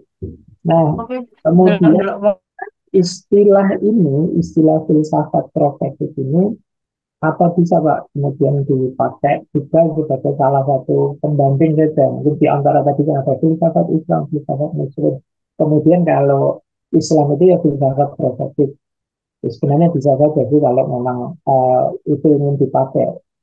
Yang saya ingat dalam tradisi intelektual Islam, kalau di Indonesia ada Pak Kunto Wijoyo dengan ilmu sosial profetiknya. Kemudian kalau di Pakistan ada Muhammad Iqbal. Jadi Hmm. Muhammad Iqbal itu beliau punya konsep apa membandingkan antara filsafat yang profetik dengan filsafat yang sekedar mistik. Kalau di Iqbal dia sangat kritis terhadap tasawuf yang tadi mistik era Illuminati seperti itu yang menyebut sebenarnya Islam itu tidak berhenti di mistik tapi levelnya level profetik. Pencirinya tidak sekedar bahwa berpikir itu sunnah Nabi dalam berpikir, bahwa berpikir itu sunnah Nabi, tidak berhenti di situ kalau di Iqbal. Jadi kalau di Muhammad Iqbal membanding antara mistik dan profetik itu begini. Mistik itu ketika orang ingin meningkatkan kualitas dirinya, kedekatannya dengan Allah, yang memuncak ketika dia berhadapan dengan Allah atau bahkan bersatu dengan Allah. Jadi rute terakhir perjalanannya adalah ketika dia dekat dengan Allah. Yang ini dikritik oleh Muhammad Iqbal. Kalau hanya seperti itu ya manfaatnya masih minimal untuk kehidupan ini. Tirulah para nabi. Para nabi itu seperti para mistikus, melakukan perjalanan spiritual setinggi mungkin, bahkan Rasulullah itu sampai dalam mi'raj sampai uh, berhadapan dengan Allah dalam tanda petik. Nah, dalam mi'raj ini berhadapan dengan Allah itu kan kalau dibanding dengan para mistik ini puncaknya kita. Para mistikus kalau kita nyampe puncak di situ selesai. Nikmat tertingginya di situ. Kalau para nabi tidak, para nabi setelah mencapai nikmat tertinggi kembali lagi pada umat. Nah, mereka peduli dengan nasibnya umat karena mereka peduli dengan situasi agar umat Islam ini ya semuanya bisa selamat, semuanya bisa dekat dengan Allah, tidak egois mungkin dirinya. Nah, ini Muhammad Iqbal. Jadi filsafat profetik itu sebagai jawaban antitesis terhadap filsafat mistik yang hanya fokus pada capaian pribadi, melupakan kontribusi untuk bersama. Itulah nanti mungkin antara lain yang dielaborasi oleh Pak Kunto Wijoyo dulu dengan konsep beliau yaitu apa ilmu sosial profetik. Ilmu sosial profetik. Ya, ilmu sosial profetik itu yang berusaha untuk apa agar ajaran Islam ini nyambung dengan misi kematian yang saya ingat prinsipnya tiga itu ilmu sosial profetik itu humanisasi, liberasi, dan transcendensi. Humanisasi itu memanusiakan manusia, membebaskan dari penindasan, kebodohan, kemiskinan. Kalau liberasi itu membebaskan dari struktur sosial yang menindas, menegakkan keadilan, dan transcendensi, mengarahkan semua upaya kepada Tuhan sebagai tujuan akhir. Jadi ini justru yang menarik dari istilah filsafat profetik itu tidak sekedar berfilsafat yang pikiran, yang akrobat konsep dan teori, tapi sunnah Nabi dalam pembebasan, sunnah Nabi dalam membantu sesama, menolong umat untuk selamat dunia dan akhirat. Nah, ini yang saya sebut konsepnya jihad. Kalau disebut filsafat profetik. Saya kira itu. Ya, matur sangat jelas sekali Ustadz Faiz ya. Selanjutnya saya ingin baca lagi. Ustadz Dr. Faiz mohon penjelasan tentang kerangka isi tahafutul falasifah dan tahafutul tahafut. Mungkin singkat saja Ustadz yang ini. Ini panjang nanti kapan-kapan kita bikin kajian khusus untuk tahafut dan tahafut. Jadi tahafutul falasifah ini bagi saya kitab yang luar biasa dari Imam Ghazali. Beliau mengkritik secara umum ya 20 pandangan filsafat dari Ibnu Sina dan Al-Farabi. Yang itu menurut beliau ini tabrakan dengan keimanan Islam. Keimanan Islam dalam pendapat ini dalam keyakinannya Imam Ghazali. Jadi beliau kan punya pemahaman sendiri tentang agama, tentang keimanan. Nah, pikiran-pikirannya Ibnu Sina dan Al-Farabi itu menurut Imam Ghazali tabrakan dengan keimanan dalam Islam. Termasuk ada beberapa misalnya tentang kebangkitan yang hanya roh saja, jasadnya tidak. Ini diprotes oleh Imam Ghazali. Atau Allah yang hanya tahu kuliah, tidak yang juz'iyat. Yang kayak gini ini diprotes oleh Imam Ghazali. Jadi makanya beliau terus menulis tahafutul falasifah. Tahafut falasifah itu kerancuan para filosof ini bagi saya termasuk adab juga. Beliau ngeritik tapi tidak terang-terangan menyebut rancunya Ibnu Sina dan Al-Farabi tidak begitu ya, rancunya para filosof. Sebenarnya Imam Ghazali sendiri tidak anti semua pikiran para filsuf, karena beliau nanti di Maqasidul Falasifah juga menyebut, nanti beliau bagi, oh kalau filsafat yang jenis ini boleh, kalau filsafat yang jenis ini hati-hati, nah kalau yang jenis ini sebaiknya nggak usah. Itu cara beliau. Hmm. Ada yang beliau setuju, ada yang beliau tidak, ada yang kita harus milih-milih dulu. Nah itu nanti banyak dijelaskan di Maqasidul Falasifah. Cuma nanti kritiknya Imam Ghazali dikritik balik oleh Ibnu Rus. Beliau nulis tahafut tahafut. Rancunya kitab tahafut. Ini ya bagian dari adab juga, karena beliau tidak ngomong rancunya Imam Ghazali, tidak begitu. Rancunya kitab tahafut. Maksudnya seandainya kitab ini ada kelemahan, bukan berarti Imam Ghazali secara keseluruhan karya-karyanya lemah loh. Kan begitu. Makanya dia tidak menyerang tahafutul Ghazali, tapi tahafut tahafut. Yang di situ Ibnu Rus ingin meluruskan beberapa kesalahpahamannya Imam Ghazali tentang yang beliau sebut agama dan keimanan tadi, karena menurut Ibnu Rus, Al-Farabi, Ibnu Sina itu punya pemahaman sendiri tentang kayak tadi loh, misalnya kebangkitan sesudah mati. Nah, karena Ibnu Rus, argumen yang dia lihat di Al-Farabi dan Ibnu Sina, besok itu yang jasad sudah hancur secara faktual, jasad itu hancur. Nah, itu misalnya yang tentang kebangkitan sudah mati tadi, saya nanti ingat itu debatnya. Secara faktual jasad hancur, maka besok ketika dibangkitkan lagi, ya tentu saja bukan jasad yang hancur itu nanti yang disiksa, wong faktanya juga hancur.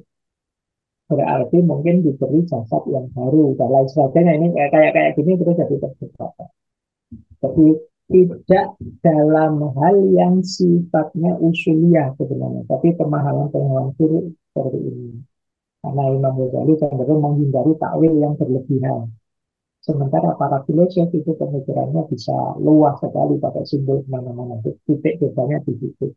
Tapi semuanya masih beriman pada Allah, beriman pada Rasulullah, ya beriman pada hari akhir, beriman pada kebangkitan. Cuma cara bangkitnya beda pendapat, cuma itu saja. Itu secara umum ya isi kitab tahajud dan tahajud tahajud. Iya, Detailnya agak panjang ya, kapan-kapan juga kita bahas biar nggak mau waktu. iya. Enggak, Ghazali. Motor Nun, Ustaz Wahid. Ini ada yang raise hand, tapi saya coba menyesuaikan dengan urutan pertanyaan dulu, nggih, Pak Dimas. Eh, ke Pak Nurholis nih bertanya soal bagaimana menghubungkan filsafat Islam dengan kajian-kajian terkait maqasidus syariah dalam berbagai bidang, misalnya sosial ekonomi dan politik, dan lain sebagainya dengan kontekstualisasi era 4.0. Motor Nun. Oke. Baik, eh, terima kasih Pak Nurgali. Jadi Bapak Ibu hari ini kajian filsafat itu punya gayanya sendiri. Jadi semoga sejak hari ini kita tidak lagi terpaku bahwa filsafat Islam itu hanya seperti era peripatetik Illuminatif. Nah, itu eranya, memang zamannya begitu model kajian itu, ya, model metafisik yang dan lain sebagainya. Mungkin hari ini daya filsafat itu lebih banyak model seperti Ibnu Khaldun tadi, yang al-waqi, al-maudhu'i, jadi yang sifatnya tentang realitas yang tematik. Maka orang-orang tadi yang seperti saya singgung, termasuk saya juga Nasr, termasuk Syekh Ismail Faruqi, itu mereka para filosof hari ini. Isu-isu yang mereka angkat itu juga isu-isu kekinian, termasuk tentang lingkungan. Kemarin saya mengkaji tentang Dia Ibn Sardar dengan konsepnya post normal society. Nah, ini contoh ya Pak Nurul. Ketika beliau menulis bahwa situasi hari ini itu namanya situasi post normal, termasuk tentang era 4.0, beliau menjelaskan panjang lebar. Nah, di Syekh Zainuddin Sardar itu kelihatan bahwa apa ya, orang sering menyebut pakai istilah dua. Kajian Islam itu ada jenis Islamisme, ada jenis Islamitisme. Islamisme itu yang ingin menerapkan Islam secara literal. Yang ini kemudian muncul banyak kritik-kritik. Kalau Islamisme itu kajian Islam yang lebih cair, lebih terbuka dengan memedomani nilai-nilai keislaman. Jadi bukan letterletnya Islam, tapi nilainya yang dihidupkan. Karena situasi berubah. Kalau mengikuti letterlet, mungkin ada situasi yang tidak bisa diterapkan. Tapi kalau nilai, dia bisa masuk kemana saja. Nah, Islamitisme yang nilai tadi tentu saja di antara nilai keislaman itu maqasid syariah.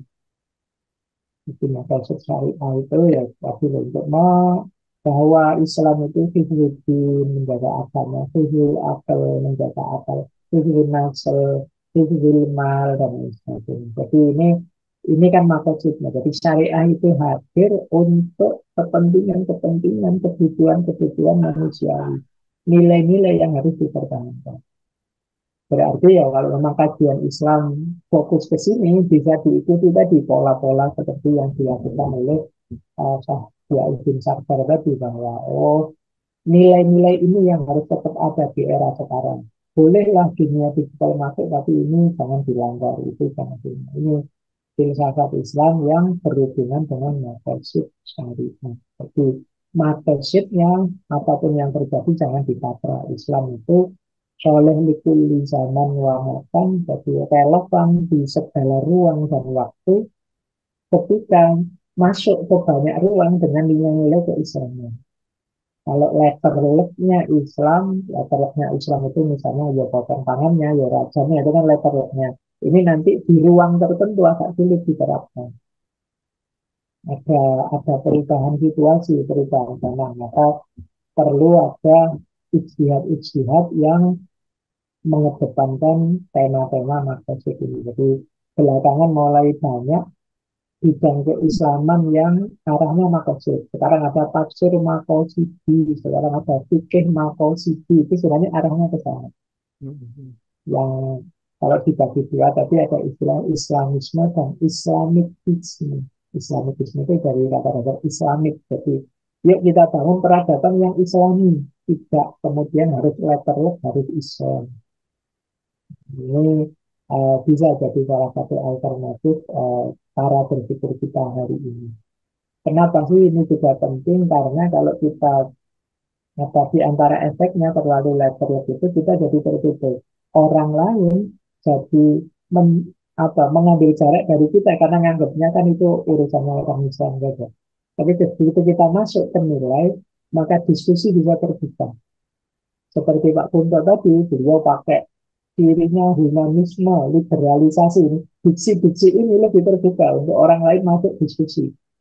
Tapi kalau misalnya saya pakai istilah yang Islam, ini yang pertama adalah amar ma'ruf nahi munkar. Yang kedua, diksinya terlalu Islam, terlalu formal. Terus orang luar nganggapnya, oh itu miliknya orang Islam. Saja sih tidak untuk kita. Jadi fungsi jalannya jadi kurang luas. Nah, maka ayo Islam ini kita bawa ke panggung global. Biar orang tahu kita punya konsep-konsep yang luar biasa. Antara lain kita membawa nilai-nilai keislaman. Termasuk yang jenis maqasid. Orang anggapnya Islam itu hanya potong tangan saja, poligami saja. Lupa bahwa di balik perintah potong tangan dan poligami ada ideal nilai yang ingin ditegakkan. Ada maqasid. Nah, ideal nilai dan maqasid ini yang ayo kita bawa, kita tunjukkan ke mereka yang orang sering luput memahami ini. Itu tadi yang saya sebut di awal level beragama di level hikmah, level asron, falsafah tasyrik atau hikmah kita. Oke. Baik, saya kira itu. Ya, jadi harus memposisikan secara inklusif dulu begitu ya, Ustaz Faiz ya. Lanjut ini sangat banyak pertanyaan, mudah-mudahan nanti pokoknya kita sebelum jam 3 kurang 5 menit kita akan stop, sebisanya kita jawab. Nanti kalau sudah lewat waktunya ya sudah, berarti belum ditakdirkan untuk dijawab. Lanjut ke ini, Bu Eka Prasetyawati. Pak, bagaimana cara menulis anggapan bahwa belajar filsafat terlalu banyak berpikir pragmatis dan tidak membumi? Nah, ini. Jadi ya ada banyak sebenarnya ya stigma-stigma pandangan-pandangan orang tentang filsafat yang tidak pada tempatnya. Ini yang itu ya, yang pertama itu. Termasuk filsafat itu ruwet, filsafat itu rumit, filsafat itu sulit, dan lain sebagainya. Ini kalau bahasa saya stigma. Kalau filsafat ruwet dan sulit, itu ya karena memang kita bukan orang filsafat, bukan mahasiswa atau sarjana filsafat. Kalau saya ditanya ruwet mana filsafat dengan kimia, ya bagi saya kimia itu ruwet, kimia itu rumit, karena bukan bidang saya. Iya, Jadi iya. itu urusan rumit dan ruwet itu ya kalau kita nanti belajar mendalam kita akan tahu lebih mudahnya. Jadi, tidak harus kemudian kita iakan saja stigma tadi. Termasuk filsafat yang tidak membunuh. Ini situasinya ya. Filsafat itu di era-era yang saya sebut tadi ya, peripatetik era itu memang zaman itu tema-tema berpikirnya tema-tema yang jadi tema-tema yang tentang Tuhan, kebebasan manusia dan lain sebagainya. Paradigma zamannya memang begitu. Sehingga tidak usah kaget kalau khazanah-khazanah lama itu isinya banyak metafisiknya, tuntutan zaman. Nah, zaman berkembang sekarang paradigmanya tidak itu lagi. Hari ini nalar filosofis itu juga sangat sejak Karl Marx itu orang mulai sadar bahwa filsafat itu sebenarnya ya tidak hanya pemikiran sih. Karl Marx juga bilang bahwa yang penting itu tidak sekedar memikirkan dunia, tapi bagaimana kita mengubah dunia. Nah, ini sudah mulai ada orientasi praktis. Belakangan isu-isu filsafat itu ya sangat lapangan juga. Ekologi tentang alam, para feminis tentang bagaimana membebaskan perempuan, kemudian isu-isu kontekstual tentang pemberdayaan, pembebasan, pendidikan, dan lain sebagainya. Jadi, semuanya sudah isu-isu bumi, sudah isu keseharian kita. Termasuk belakangan mulai banyak kajian-kajian tentang kejiwaan. Banyak orang depresi hari ini, banyak orang stres hari ini. Mulai bermunculan para filosof yang membahas tentang stabilitas jiwa, emosi, tentang overthinking, tentang insecure, dan lain sebagainya. Hmm. Jadi anggapan bahwa filsafat tidak membumi sebenarnya ya kalau dilihat dari varian isunya sih begitu. Kalau dilihat dari situasi pemikir-pemikir hari ini dengan isu-isu yang mereka angkat itu sebenarnya sudah sangat lapangan ini tentang keseharian kita. Hanya saja memang para filosof ini pencirinya adalah berpikir mendalam. Jadi mereka tidak ingin asal-asalan, tidak ingin hanya melihat tampilan dangkalnya terus komentar. Berpikir mendalam inilah mungkin yang bagi sebagian orang terlalu mewah, bagi sebagian orang terlalu elit, sehingga mereka menganggapnya alat filsafat itu melangit saja. Itu sih sebenarnya situasinya. Makanya ya eh, mari yang maksimal tadi ya kita sisihkan dulu ya. Toh bagaimanapun para filosof ini menyumbangkan banyak hal untuk perbaikan. Tidak ada perubahan besar di dunia ini tanpa diawali dengan filosofi yang sesuai. Intinya di situ. Kalau tidak ada mereka yang mengawalinya dengan pemikiran-pemikiran, perubahan tidak akan terjadi. Di level perubahan manapun, termasuk Barat yang Renaisan, tapi termasuk Islam yang kemudian memuncak ilmu pengetahuannya, itu pasti kuncinya ada di konsep-konsep filosofi hidupnya. Kalau filosofi hidupnya meleset, ya sulit kita membangun peradaban yang sesuai, yang cocok. Oke. Baik, saya kira itu yang Ya, harus. Ustadz Faiz ini terkait dengan membumi tadi ini ada pertanyaan yang juga eh, terkait dengan itu ya dari Pak Bambang Suratno. Saat ini ada gelar PhD Doctor of Philosophy di mana bidangnya bisa ke ekonomi, manajemen, komputer, bahkan engineering.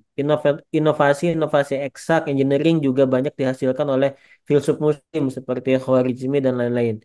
Kalau filsuf Islam membahas keseluruhan pemikiran Islam, lalu di mana letak pemikiran terkait keilmuan eksak dan teknik ini? Gitu. Jadi Pak Bambang, gayanya filsafat Islam itu seiring dengan gayanya bidang-bidang seperti yang disebut tadi ekonomi, komputer, apa seperti Al-Khawarizmi dan kawan-kawan itu, Al-Jabar dan lain sebagainya.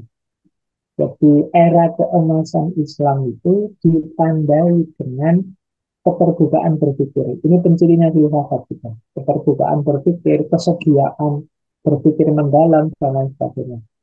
Kalau berpikir sudah terbuka, otomatis nanti ada banyak hal, banyak bidang yang akan tereksplor, termasuk bidang-bidang seperti algoritmi, aljabar, sosiologi, antropologinya Ibnu Sina, sejarah, dan lain sebagainya. Jadi kuncinya terletak, kalau tadi di awal saya bilang, filosofi jadi filsafat sebagai alat refleksi. Kuncinya di situ. Begitu umat Islam mau berefleksi, mau memikirkan hidupnya, maka banyak bidang akan terbuka, termasuk bidang-bidang sains tadi. Itu tidak sekedar uh, seperti di pertanyaan tadi ya, kalau filsafat Islam itu membahas pemikiran-pemikiran Islam saja, tekniknya di mana? Zaman Islam Jaya, semua keilmuan kategorinya Islam. Kalau itu ilmu, maka para ulama kalau nulis buku apa ada zaman dulu mengislamkan ilmu Islam itu tidak ada. Zaman itu isu Islamisasi itu belakangan. Ketika kita sudah ketinggalan kalah di bidang ilmu, terus kita ingin mengislamkan kembali ilmu. Ketika Islam Jaya tidak ada, semua produksi keilmuan zaman itu orang mengkategori yaitu kaum Islam. Al-Jabbar itu teorinya tidak ada ayat-ayatnya, tapi orang menyebutnya itu teori matematikanya khas produknya umat Islam. Karena Islam sendiri secara umum sejak awal mendorong eksplorasi ilmu, mendorong penggalian-penggalian ilmiah, termasuk penggalian-penggalian filosofi. Belakangan saja orang lupa itu. Orang menganggapnya agama itu ya Al-Quran saja, ayat-ayat qauliyah saja. Padahal ayat Allah itu tidak hanya qauliyah, ada ayat-ayat kauniyah, membaca alam. Ada ayat-ayat nafsiyah, kita diminta membaca diri kita. Jadi anfusikum afala tubsirun. Jadi kalau yang belajar psikologi, yang belajar biologi, membaca tubuh kita, itu bagian dari perintahnya Allah, bagian dari Islam. Yang membaca alam, ya ada banyak. Apakah kita tidak melihat fil afati, bagaimana kita melihat alam semesta ini. Bahkan kita juga diminta membaca sejarah Pak Tabiru ya Ulil Absor ini tentang sejarah, membaca masa lalu sejarah biar kita nggak masuk ke kesalahan yang sama belakang. Jadi gelar atau ranah keilmuan Islam itu luas sekali, tidak sekedar fikih, kalam, dan tasawuf sebenarnya. Tapi kemudian orang menganggap ayat-ayat Allah itu hanya qauliyah saja, Al-Quran saja. Lupa bahwa kauniyah juga ayat-ayatnya Allah, nafsiyah diri kita juga ayat-ayatnya Allah, bahkan sejarah juga bagian dari ayat-ayatnya Allah. Kalau kita bisa seterbuka ini, kemungkinan kita kembali ke peradaban Islam dan keemasannya nanti. Tapi kalau kita masih sempit dan tertutup, oke, saya kira itu. Iya, Nah, berarti adanya WIN, UII ini bagian dari implementasi filsafat Islam, Ustaz ya. iya, tapi kalau saya, teman-teman yang jurusannya psikologi, yang jurusannya hukum, meskipun tidak ada kata-kata Islamnya, itu bagi saya sudah belajar tentang Filsafat. keislaman, yang Islamikis tadi, bukan yang Islami, yang literal, Mm-mm. Oke. yang berkarakter Islam. Semua ilmu sebenarnya karakternya Islam. Gih. Baik, kira itu. Eh, Mudah-mudahan bisa dua lagi. Saya baca ini cukup banyak sekali yang bertanya. Alhamdulillah ini sangat aktif diskusinya. Eh, Ya. dari Bu Marni Astuti, bagaimana mensinkronkan filsafat Islam dengan pengalaman berdasarkan hadis? Adakah rekomendasi buku berbahasa Indonesia yang mudah dipahami tentang filsafat Islam? Nah, mungkin buku-bukunya Ustaz Faiz ini bisa rekomendasikan sebelum filsafat dan lain sebagainya. Monggo Ustaz. Oke, baik. Warning ya, yang pertama ada satu hadis yang sering sekali dipakai dalam kajian-kajian pengantar filsafat, yaitu hadis yang bunyinya begini: al hikmatu dholatul mu'min. Jadi kanan wajadaha akhadaha. Jadi hikmah itu barang hilangnya seorang mukmin. Jadi dimanapun kita menemukannya, maka kita berhak. Jadi memang taman wajadaha bahwa ahad kopiah. Maka dia punya hak atas itu. Jadi Kalau belajar filsafat kadang-kadang kan belajar pikirannya orang barat, belajar pikirannya orang timur, agama lain dan lain sebagainya. Itu posisikan sudah ada hikmah. Kebenaran itu dimanapun, caranya Islami apa. Ketemu kebenaran dimanapun ambil saja. Itu milik kita.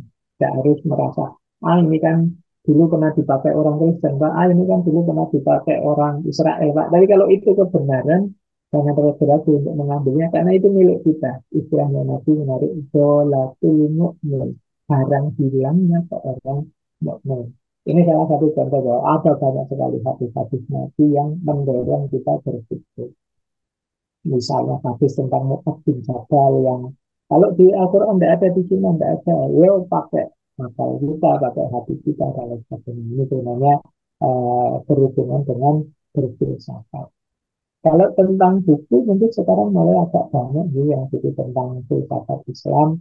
Meskipun tadi ya, kalau saya untuk kita yang bukan orang filsafat, yang lebih penting adalah kemampuan kita untuk berpikir filosofis. Jadi berpikir yang mendalam, berefleksi, berkontemplasi. Ini kita semua perlu. Tapi kalau pemikiran-pemikiran para filosof, kita boleh milih saja, kita boleh mencari saja yang cocok dengan kita. Tidak masalah. Karena berpikir itu kewajiban. Jadi Al-Quran banyak nyindir kita, apalah tak filin, apalah tak kafarin. Ini sebenarnya biar kita berpikir. Nah, berarti yang urgent bagi kita hari ini kemampuan berrefleksi, kemampuan berpikir yang benar. Kalau di filsafat antara lain lewat mantek, tapi ada banyak konsep, banyak teori tentang itu. Nah, buku-buku banyak, monggo saja tertarik yang mana tentang filsafat Islam, buku saya ada, buku dari yang lain kita boleh dicari saja. Insya Allah, kalau hari ini nggak sulit kok mencari rujukan, mencari referensi, apalagi kalau Bu Marni kemampuan bahasanya luas. Mungkin Inggris bisa, Arab bisa, wah itu lebih banyak lagi. Yang muda-muda juga banyak. Saran saya memang untuk pemula ya buku-buku pengantar. Biar lebih mudah memahami apa dan bagaimana filsafat termasuk filsafat Islam. Baik, saya kira itu Mas Sofali. Pak Trunun, nanti bisa dikepoin buku-buku karya Ustadz Faiz ya. Yang terakhir ini, mohon maaf Bapak Ibu yang sudah menuliskan pertanyaan, saya belum ngebuka nih 10 message lebih dan saya kira waktunya tidak akan sempat ya untuk ini, untuk kita bacakan semua dan direspon oleh Ustadz Faiz. Tapi ini tadi dari Pak Dimas Satria yang tadi sudah angkat tangan, kemudian beralih menuliskan di WA, ini saya baca terakhir. Eh, saya tertarik dengan hukum fardu kifayah tadi. Dalam konsep fardu kifayah dan kisah Nabi Ibrahim, bagaimana filsafat dalam Islam berperan untuk meneguhkan kebenaran dan menghapus keraguan tanpa menggeser posisi wahyu sebagai sumber utama? Dan bagaimana filsuf Muslim dalam mencerminkan keragaman metodologi filsafat Islam dalam menjawab persoalan akal, syariat, spiritual, dan realitas. Ini juga sebetulnya ke apa namanya jadi pertanyaan saya juga Pak Faiz soal menghapuskan keraguan tadi kan apa namanya menetapkan kebenaran dan membatalkan kebatilan. Sementara di satu sisi kan kebenaran filsafat itu apakah kebenaran mutlak atau kebenaran apa namanya relatif begitu? Monggo Ustadz Faiz. Ya, baik. Ini mungkin saya tadi mendengar yang akan datang ada kajian tentang akal dan wahyu. Nah, mungkin Iya, di sesi yang akan datang akan lebih dalam ya. Saya beri clue-clue sebentar saja. Ada beberapa keyword yang harus kita ingat-ingat nanti dalam belajar filsafat Islam. Yang pertama, tidak ada satupun filosof Muslim yang anti wahyu. Ya, semuanya menerima bahwa wahyu itu sumber kebenaran dari Allah. Yang kedua, yang kedua, tidak bisa orang tidak menggunakan akalnya ketika berhadapan dengan wahyu. Jadi, apa bisa kita memahami wahyu tanpa akal? Yang kedua ya. Jadi, karena kadang-kadang orang yang yo wahyu Pak, nggak bisa pakai akal. Ya, wahyu itu kita pahami dengan akal kita. Bagaimana wahyu bisa kita bunyikan kalau akal kita buntu, akal kita diam. Ini seperti jawabannya Ali bin Abi Thalib ketika ada orang-orang Khawarij marah-marah, harusnya berdasarkan hukum Allah, berdasarkan wahyu. Terus beliau jawab, "Loh, wahyu ini sesuatu yang diam, kita yang membunyikannya, kita yang memahaminya, terus menerapkannya. Nah, untuk memahami, menerapkan itu ya akal kita harus makanya memahami Al-Quran ya harus mengerti ulum Al-Quran. Itu teknik berpikir memahami ayat, memahami wahyu. Ini perlu selanjutnya untuk nanti. Kemudian perlu lagi yang harus teman-teman ingat, ada jarak, ada beda antara wahyu dengan pemahaman terhadap wahyu. Al-Quran dengan pemahaman terhadap Al-Quran. Ini ada jaraknya. Al-Quran sakral, pasti benar. Pemahaman kita tidak. Pengertian kita tidak. Kenapa sih tapi kok berani-beraninya Ibn Rus membantah kembali Imam Ghazali. Wong Imam Ghazali dasarnya keimanan. Keimanan sebagaimana dipahami oleh Imam Ghazali, ya nilainya versi Imam Ghazali. Jadi nilainya tafsir pemahaman beliau, yang pemahaman itu bisa benar, bisa juga bahasa, bisa juga begitu.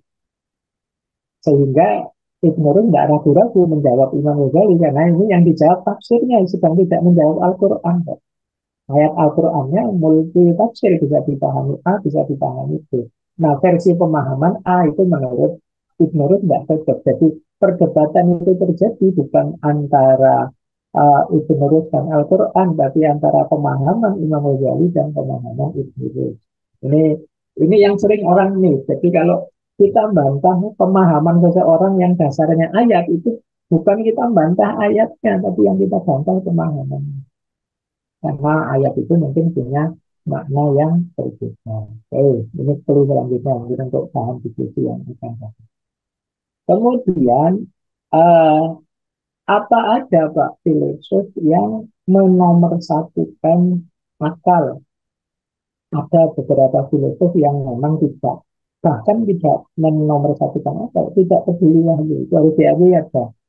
Tentu saja kita tidak melihat yang ini, karena seperti saya bilang, kita harus bisa membedakan filsafat sebagai kewajiban kita berpikir. Proses kita merenung dengan produknya para filosof. Jadi kalau tadi yang sampai anti wahyu, sampai ateis, ini produknya para filosof. Kita setuju atau tidak setuju, monggo saja. Hak kita. Boleh Bapak Lupa, saya tidak setuju Nietzsche, Pak. Saya tidak setuju Imam Ghazali, Pak. Saya tidak setuju Kalmak, Pak. Silahkan saja, tidak apa-apa. Urusan setuju, tidak setuju, itu hak kita. Yang tidak boleh adalah, Pak, saya tidak setuju berpikir, Pak. Kita tidak perlu. Ini tidak bisa. Kita wajib berpikir itu. Jadi ada ya yang memang anti wahyu. Nah, seperti saya bilang tadi, semua filosof menerima wahyu. Cuma ada yang memposisikan wahyu di fungsi konfirmasi. Jadi akal kita bisa kok menemukan kebenaran, kemudian lo ini lo cocok dengan Al-Quran, gitu. Ada yang polanya seperti ini. Al-Farabi, Ibnu Sina, Ibnu Rus, itu gayanya seperti ini. Berpikir rasional dulu, kemudian, oh iya ya, ternyata cocok dengan ayat. Ada yang diawali wahyu dulu, yang ditafsirkan secara filosofis, seperti Imam Ghazali. Jadi, Ibnu Rus sering menyebut antara wahyu dan akal itu saudara kembar. Ditempuh lewat jalan manapun, hasilnya akan ketemu. Filosof dari patetik banyak menguraikan ini. Bahkan kalau saya ingat istilah dari Ibnu Rus itu saudara sesusuan. Jadi menyusu dari sumber kebenaran yang sama. Oleh karena itu, positioningnya mana lebih dulu ini sebenarnya prosesnya. Pada intinya semoga berakhir dua-duanya di menemukan kebenaran. Apakah menafsir wahyu ataukah mendayagunakan akal budi secara mandiri. Kalau memang berakhir di kebenaran, insya Allah nanti ketemu.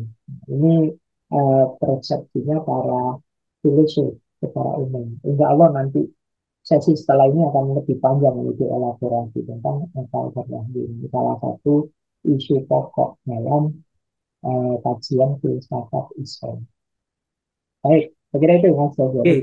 matur nuwun Sat. Faiz sudah bahkan ngasih pengantar untuk sesi besok ini soal kedudukan wahyu dan akal dalam perspektif Islam, dalam filsafat Islam.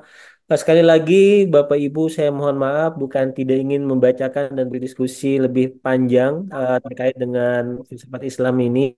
Saya tidak mampu untuk membaca semuanya karena waktu yang sudah sangat terbatas. Sekali lagi, matur nuwun Ustadz Faiz atas sharing ilmunya yang sangat bermanfaat dan membuka wawasan kita semua. Mudah-mudahan ini menjadi ilmu yang bermanfaat untuk Ustadz Faiz dan juga menjadi wawasan ilmu yang bermanfaat juga buat kita semua. Amin ya rabbal alamin. Salah hilapnya mohon maaf dalam memandu acara siang sampai sore hari ini. Sekali lagi kita akan masih ada pertemuan sesi kedua besok sampai di sesi ke-6. Matur nuwun sekali lagi Ustadz Faiz atas perkenannya. Mudah-mudahan bisa bertemu lagi di lain kesempatan Ustadz Faiz. Sharing Insya lagi. Banyak hal yang pengen kita diskusikan sebetulnya. Ya. Saya kembalikan ke Mas Wahid selaku MC. Terima kasih. Aku amitorik bila Assalamualaikum warahmatullahi wabarakatuh. Waalaikumsalam warahmatullahi Allah. wabarakatuh. Alhamdulillah, kegiatan siang ini telah berjalan dengan lancar dan penuh keberkahan. Alhamdulillah. Kami ucapkan terima kasih yang sebesar-besarnya kepada narasumber Ustadz Dr. Haji Farudin Faiz, SAG MAG, kepada moderator Ustadz Ahmad Sazali LCMH, serta seluruh peserta yang telah mengikuti kegiatan dengan antusias. Semoga apa yang kita pelajari hari ini menjadi ilmu yang bermanfaat dan menjadi bekal dalam membangun peradaban Islam yang inklusif dan berakar kuat pada nilai-nilai keilmuan. Mohon maaf, kurang lebihnya saya mohon maaf. Mari kita tutup acara pada siang hari ini dengan bacaan hamdalah bersama-sama. Alhamdulillah dan doa kafaratul majelis. Subhanakallahumma wa bihamdika asyhadu an la ilaha illa anta astaghfiruka wa atubu ilaik. Sampai bertemu di hari kedua besok. Akhirul kalam. Wassalamualaikum warahmatullahi wabarakatuh. Waalaikumsalam. Waalaikumsalam Waalaikumsalam warahmatullahi warahmatullahi wabarakatuh. Terima wabarakatuh. kasih Matur Pak nuwun. Mas Jali, Baik, matur nuwun. Pak Farudin. Matur nuwun Ustaz. Matur nuwun Ustaz Harudin.